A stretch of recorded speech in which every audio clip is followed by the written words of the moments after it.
আজকে নানাজন খান থেকে অনেক বক্তব্য দিতে চান, অনেক কথা বলতে চান, কথাগুলো অনেক সময় অনেকে পরিষ্কার করেন, অনেকে পরিষ্কার করেন না। এই জামাত ইসলামের এখানে নেতৃত্ব আছেন, তাদের উপর পর্যায়ে এক এক সময় এক এক কথা বলেন। অনেক কথাগুলো এটা কিন্তু হয়তোবা নিজের রাজনৈতিক অবস্থানটাকে আরো সুদৃঢ় করার জন্য বলেন, কিন্তু প্রকৃতপক্ষে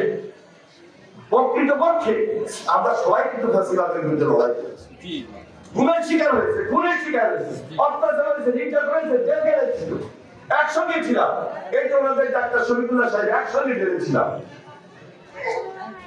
একসঙ্গে অত্যাচারিত হয়েছে, একসঙ্গে নির্যাতিত হয়েছি, অসংখ্য ছিলাম, একসঙ্গে নামাজ পড়েছি। কিন্তু বাইরে হওয়ার পর এখন যদি এক একজনের কথা এখন তারা আসে, তাহলে ফ্যাসিবাদ সুযোগ পেয়ে যায়।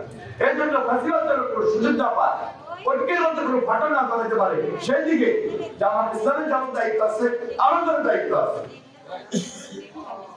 আমরা এই দেশের মানুষকে অভয় দিতে চাই, আমাদের ঐক্যে যেন কোনো ফাটল না আসে। আপনার আদর্শ ভিত্তিক আপনারা রাজনীতি করবেন, আমার আদর্শ ভিত্তিক আমি রাজনীতি করব, কিন্তু ফ্যাসিবাদকে আনার জন্য রাজনীতি করা যাবে না, কর্তৃত্ববাদকে আবার কর্তৃত্ব করার সুযোগ দেওয়া যাবে না। এই চিন্তা চেতনা থেকে বাংলাদেশের মানুষের পাশে দাঁড়ানোর জন্য তারেক রহমান বারবার যে বক্তব্যগুলো দিচ্ছে, সাধারণ মানুষ শুনে যে তারেক রহমান প্রতিদিন কি বলছে।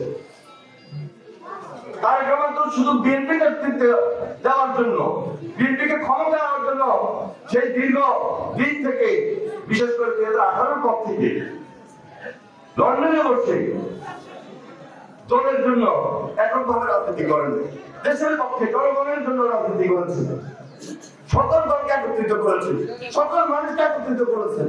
এই জন্য আমরা বলি তারেক রহমান ফর বাংলাদেশ।